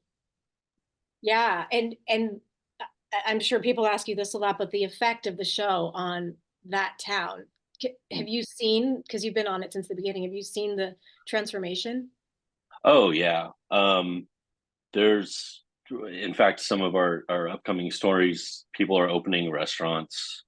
Tourism has boosted. Tickets are harder to get. There's been kind of an issue with, you know, there's more people that want to go than there's tickets for. And we have a whole stand that we need to build because we tore down a quarter of the stadium to build a whole new stand. And that hasn't happened yet. So, and hotels have raised their rates, and there's tour buses of people from all over the world that show up and just want to see the race course. When I was there, a giant tour bus of people from Japan just showed up. They were like vacationing in the UK, and it's become this like destination for people to at least visit and even try to go to a game. And of course, to go to the turf, have a pint with Wayne. And yeah, there's been a massive change, and it doesn't seem to be slowing down. And are you a local celebrity being a producer on the show? When we're over there, yeah, a little bit. We're at least recognized because with me and a couple of the other US producers are there, our accents are pretty much a dead giveaway pretty quickly, you know, because they're not, although they're getting more used to people from America being over there. But in the beginning, it was just like, nobody from the US ever comes here. You're obviously American. You're here shooting the show, aren't you? So yeah. What a trip when a show has such a effect like that. That's insane. It's amazing. I mean, we talked to fans in Australia and Iceland and Thailand. It's pretty wild. Yeah, totally. And Bill, 60 Minutes, it's such an institution. It's been on since 1950. I have it here somewhere. 68. 68, right. Sorry. It's incredible. I was watching it since I was a kid. It's always on, you know, the Sunday night, tick, tick, tick.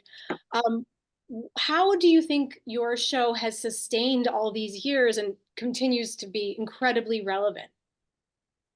I can remember the tick, tick, tick at 7 o'clock when I was a kid, and it would be, shut up, 60 Minutes is on. I was like, okay, tiptoe outside. You know, at this stage, I was here at kind of an inflection point when the giants of 60 Minutes, unfortunately, you know, Ed passed away and Mike was in his 80s, and there was a real question about whether 60 Minutes could survive without Mike and Ed and Morley and Diane Sawyer, et cetera, et cetera. And we sort of, I was the number 2 person then, we sort of said, look, if we're still doing the same stories that Mike and Ed and Morley would do, literally the same stories, and those people aren't coming through the door anymore, but we need to find people who can write and tell stories with their own style, then we'll be able to do this. And that's what we've done. And that, you know, I've been running the show for 5 years, and I really honestly think about all of them all the time. Like, how are we doing? Would they be proud of this? And I think they would be. And I hope that we're still, you know, helping to educate the American public about important things that are happening all over the world, in our own country.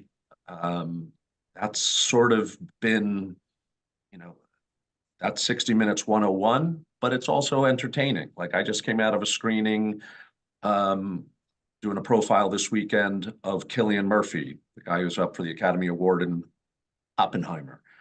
And it's great. There, you know, there's culture and music and his work in it. So we just we don't take anything for granted and put one foot in front of the other week in and week out. That's it. And what constitutes a perfect segment? Because you said Cillian Murphy, and then you talk about Ukraine, and like, it's such a vast variety. Yeah. So the mix, Don Hewitt, the person who created it, the mix was really important to him. And I'm sure everybody knows this story, but it was based on Life magazine. Don was he was actually flipping through a Life magazine, and the cover was the civil rights movement. Martin Luther King was on the cover, and there was a cover story about Martin Luther King. And the middle of the magazine was about NASA and trip to the moon, and the end of the magazine was about Jackie Kennedy showing off her closet in the White House. And he was like, what a brilliant idea for a TV show if you had sort of something for everyone. So this week we're doing a story from the Red Sea, where the US Navy is now more active than they've been at any time since World War II. The second story is about the fake electors in Wisconsin, and how Trump lawyers duped the Republican Party in Wisconsin. And then the third story is Cillian Murphy. So hopefully there's something that everybody might enjoy watching and or learning from. Right. And as in this moment with so much going on in the world with Ukraine and Gaza and Israel and the election, like, is this normal? Not normal, but like, you're dealing with so many different news stories. How do you approach this year with so much news coming at you? Yeah, it's so I've been at CBS for 35 years, and I've, you know, back when I was producing, I was usually in like the horrible places covering those sorts of things. I don't remember a time when there's been this much going on, at least my generation, this much going on all at once, including our own country. So I tell our staff all the time, we need to be able to walk and chew gum at the same time. Like, it's fine for us to be able to do a story on Ukraine, a story from Gaza, and a political story all in one show. We can't ignore one thing because something else is happening right now. You know, that's sort of the cable news cycle, and we try to go a little bit deeper. Right. Well, yeah, and it's necessary for us viewers to sort of sit there and get context of what's going on in our world. as a personal viewer myself. So I have a question for you, Shoshana. You know, I think Can I do one thing real quick? I just want, Bill, I wanted to thank you because I also produce The Equalizer. And so we have had the honor and the luck of being right behind 60 Minutes going on 4 seasons. And it's like, you know, you've created the primo real estate on Sunday night. So thank you. Deborah, you're a sweetheart for saying that. I appreciate that very much. And we're very proud to have you coming on after us. So feelings mutual. Thank you. That's awesome. So yeah, so Shoshana, you had said you spent 2 years on this project. And it was an intense experience for you were telling me. And just tell me about what this took out of you as a producer, as a human being, emotionally, you know, working on the subject matter and your crew. Just tell me about that whole experience. Yeah, I mean, so I was on for 2 years. That included all of the hiring and all of that. So I'd say the production was about 1.5 years altogether long, and absolutely not enough time. I think the speed at which we were working and the complexity of the material was definitely challenging, just in terms of the number of hours that it took. Nobody saw me. My family was like, we're worried. I'm like, don't worry, I'll be back. They're all like, you know, my boyfriend's like, it's all about me next year. But, you know, I think the biggest thing for me, and I think, you know, for the team that was almost all Black, is that the stories were very personal and really emotional. So the work, I think that almost every producer was in tears at one point, you know, because of the depth of the work and the personal nature of it. You know, I'm thinking particularly of our team that worked on, you know, the race episode, which is really about the systemic rape and breeding of Black women, which is something that we really shy away from when we talk about the legacy of slavery, but it is, you know, systemic. And, you know, to have to read those slave narratives, to have to really drop into that material as a Black woman, was tough. You know, the fear episode I'm thinking of, like, you know, figuring out which stories to tell, you know, watching video after the producers watching video after video after video of, you know, mostly Black men, in this case, being murdered, some Black women, of course, being murdered by the police or murdered by, you know, fellow citizens. So yeah, it was, but then, you know, in the opposite stream, you could also say there was a lot of joy. You know, the team is like, we're really like family now. We really found a lot of joy in being able to tell our own stories as a predominantly Black team, and a lot of laughter and tears. So really, I wouldn't trade it in for anything, but it was, I would definitely say, the most challenging project that I've taken on in my career. Wow. Did you get a and break? big shoes to fill? You know, I'm like, oh, I don't want to screw this up. Everyone's like, oh, 60 in My Team was great. Until that documentary series came along, I was like, okay, I gotta fill these shoes. So. Wow. Yeah. So did you get a break after that? Because I can imagine that's like. I went to Brazil and laid on the beach. So yes, I did. I definitely did. I probably could have taken more time, but you know how us producers are. Yeah. On to the next. So. Yeah, that's awesome. And Deborah, you worked really closely with Mary Tyler Moore's husband on this project. What was that like? Did you know him beforehand? And No. And I say, I only met Mary once. She's with Bernadette Peters, was one of her very best friends, and she came to, I did Rodgers and Hammerstein's Cinderella, and she came there, and I just, remember just being introduced to her. Robert is 18 years younger than Mary. He was her third husband. They were married for 33 years. And he won't mind me saying this, when we first met him, he was still a recluse, basically. Mary died in 2017. And he, it changed. It was really hard for him. And then COVID hit. And so as much as anything else, this process was also, I think, him coming back into the world, because he does see himself in many ways as the keeper of her legacy.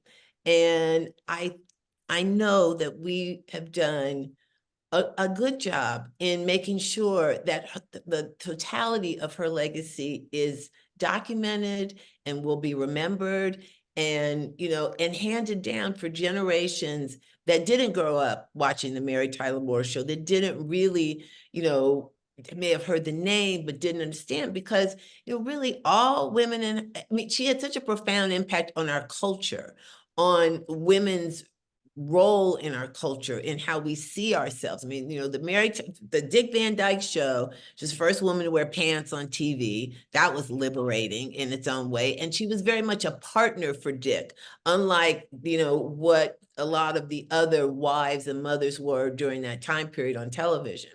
And then, you know, with the Mary Tyler Moore Show, she said to generations of women, it's okay to be independent and to have a life of your own and not be defined by a man, and yet still, you know, want to have a good relationship. But she was kind of really embodied the modern woman. So I feel good that we can, the fact that I'm here right now, you know, nominated for this award, and we got an Emmy nomination is affirmation that I think we did a really good job in representing everything that she stands for. And it's let him breathe in a way that he wasn't when we started the process. I can imagine. Yeah. Wow. And I'm sure that he was so thrilled with how the film came out. Very happy. Very. I mean, one of the most important experiences of this moments in this entire experience was James and I, you know, took the rough cut to Robert in their home, his home with Mary, with her longtime assistant, Terry Sims, another amazingly lovely man. They were together for 25 years, and we showed it to them for the first time, and just to be there as he was absorbing it, and you know, and to see the tears of joy in his eyes, you know, as he finished. So it's been a really remarkable journey. And I think as much as anything, you know, she had tremendous success and she had tremendous tragedy, like unbelievable tragedy. Her only son, you know, died of an accidental gunshot wound 3 weeks before, you know, Ordinary People came out. I mean, but, you know, she kept pushing forward. She kept challenging herself as an artist and as a human being, and she kept striving to be happy. And she did end up there at the end of her life. And it's a lesson, I think, for all of us. Yeah, for sure. Josh, a question for you. The last episode, Welcome to Wrexham, everything kind of comes together perfectly in a way that couldn't have been scripted, right? Can you just talk about that? And as a producer, watching all these things happen, like, are you like, whoa? Just like when you, Deborah, found that archive, it's just like, whoa. Can you tell me about that last episode? Yeah, I was actually going to reference it that way, and I might even borrow that phrase, the home movies in the basement. That's, you know, finding, when you are producing a documentary, those things, they can happen, and when they do, it just takes it to a different level.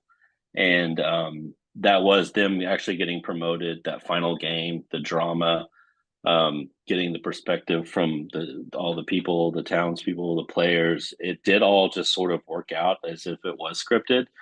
I assure you it was not. But it was so emotional, and I was there I was there all for that whole month. I was there for that game and was shooting some of it. And yeah, it's kind of hard to explain and surreal when something turns out that way, and you're there to capture it and tell it. You know, the first season, it didn't happen. We lost in the playoffs, so it was a great setup for the second season. And yeah, it was just surreal is the best way I could put it. Like you just can't believe that, like, this is happening on this level, and then you see all the people storm the pitch, and do you see what it means? Like, it's hard to explain what it means over there. I mean, what that sport means it's beyond football. It really is a lifestyle. I mean, these teams have been around for over 100 years, and the people are born into it, and it really is everything that they live for.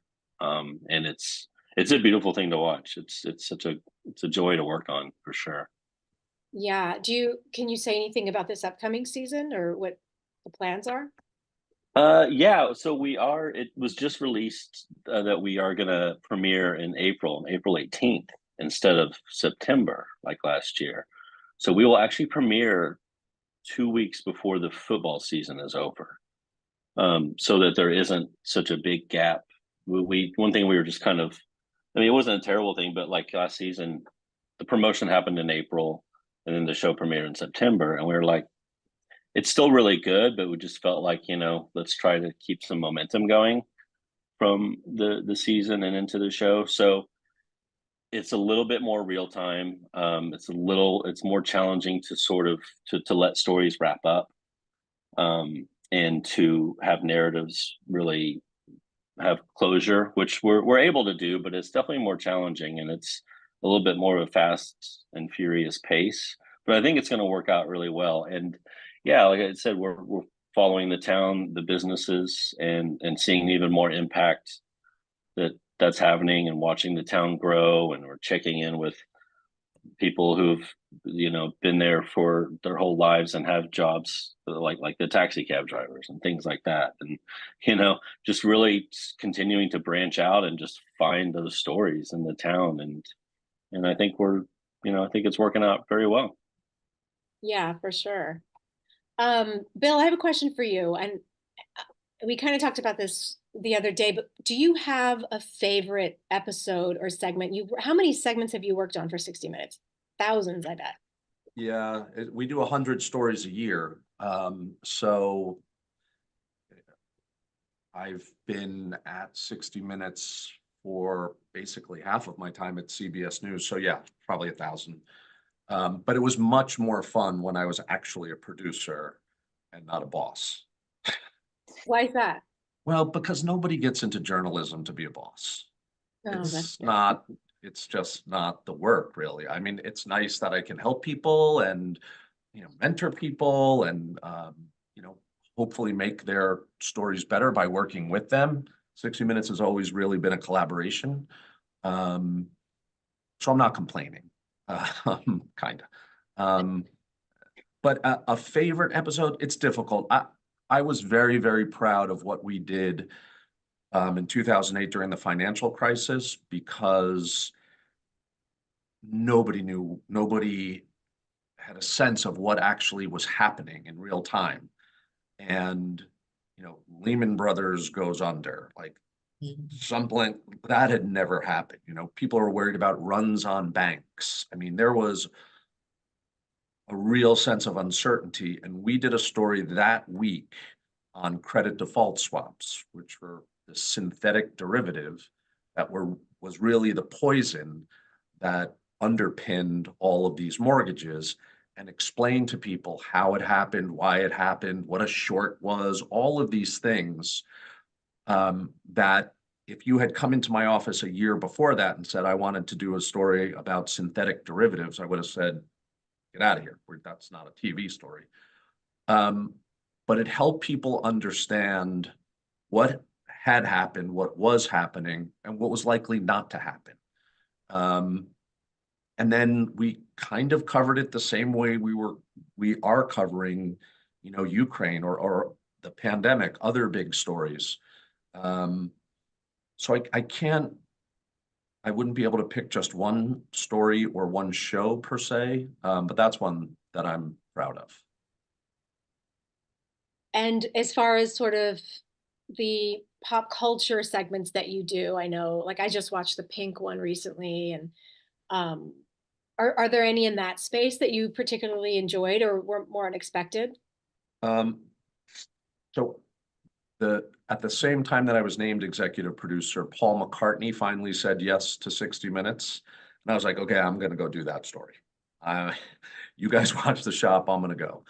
And he was as normal and kind and generous as anybody I ever met. I mean, really a lovely guy. I have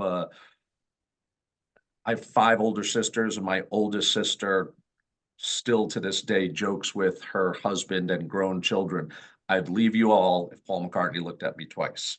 So after we were done shooting everything over the course of a couple of days, I told him that story, and he laughed. I'm sure he's been told that story plenty of times. And he was making all of us tea. He actually asked, he was like, would you like some tea? And I was like, yeah, sure, Paul McCartney, you can make me tea. That'd be great. So he's making tea, the kettle's on the boil, then we're in this little kitchenette in his recording studio on a farm. And he comes in and he's got a rose in his hand and he goes, here, give this to your sister. It's a McCartney rose, EMI, for their 50th anniversary of working with Paul McCartney, literally like bred a new rose bush that is called the McCartney rose bush. And he was like, tell her I cut this for her. And I was like, seriously? Like, and my sister, yeah, you can imagine. So anyway, it was very nice. They say you don't want to meet your heroes, but he really couldn't have been lovelier. And you could just tell the way that he dealt with, his small staff, that he was a good person, that he didn't take himself too seriously. He knows he's a Beatle, but he came from a working class family. His father raised him. His mother died when he was super young, and he watched his father go to work every day and treat people well. And that was his hero, and that's the way he wanted to, live his adult life. So anyway, that for me, that was a treat. I love that. That's great to hear that he's a nice guy. I just have a broad question for all of you. All of your projects, like I said, are just they're so different, but there are some similarities.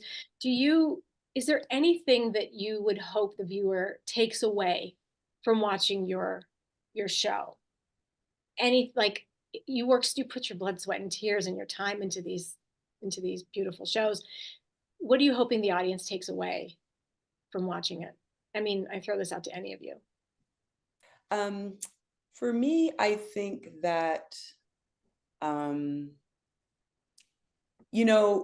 would hope that the audience would understand, as we're in Black History Month, that, Black history is American history. It belongs to all of us. And it is a part of, it's not separate from American history. It is American history. And that people really understand how far we have to go for, Black people to receive justice. And, our last episode is just that. It is a call for reparations and justice. Yeah, so that would be my hope. For me, it's a bit of what I said earlier.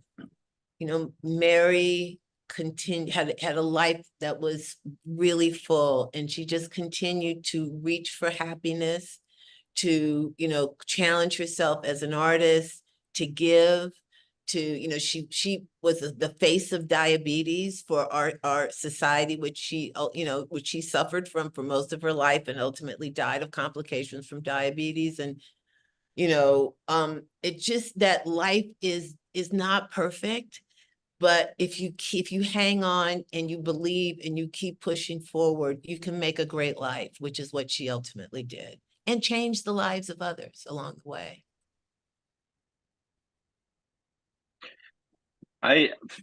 For me, I hope that people come away, one, with maybe watching some stories that they could relate to and even learn from. And in terms of the mental health issues that we address sometimes, and the parents who have autistic children, and just hopefully they find stories that they can get some sort of emotion from and understand what other people go through, or identify with it because they also go through with it. And I really hope that they also come away as have a newfound love for what we call soccer, they call football, and come away as fans of the team in town of Wrexham. And that's great. Yeah, I guess on our on our best nights, I hope that we can educate people without taking ourselves, so seriously. But we work really, really hard to tell the truth, to be objective. I try to tell people there's very, very few stories that are black and white. There are some, but there are usually some circumstance that needs to be looked into and reported and thought through. It's a powerful tool, 60 Minutes. It's, you know, we have gotten people freed from prison. We have been able to get laws changed. And I want to be careful that we're careful. Because yeah, it's a powerful tool. And I feel like I'm like a caretaker. I'm protecting the legacy. I will pass it on to someone else, and hopefully it's around for another generation. Can I just add one more thing I was thinking about? I really hope that Black people see their contribution, you know, and the legacy of their contribution in their ancestors, and really feel that pride. Nicole received a message, I think over social media, from an inmate, and they had watched, he had read the book and he had passed the book along. He said the book was last in the hands of a 22-year-old doing a 40-year sentence, and that then they had watched the show, and that they had all gathered around, and everybody watched the show, and how moved they were and how excited they were by it. And I was just so thrilled by that, to know that it's having that kind of reach. So I hope Black people can see all of their contributions and be proud of that and proud of their ancestors. Beautiful. Awesome. Well, thank you all so much. This was my honor to talk to you.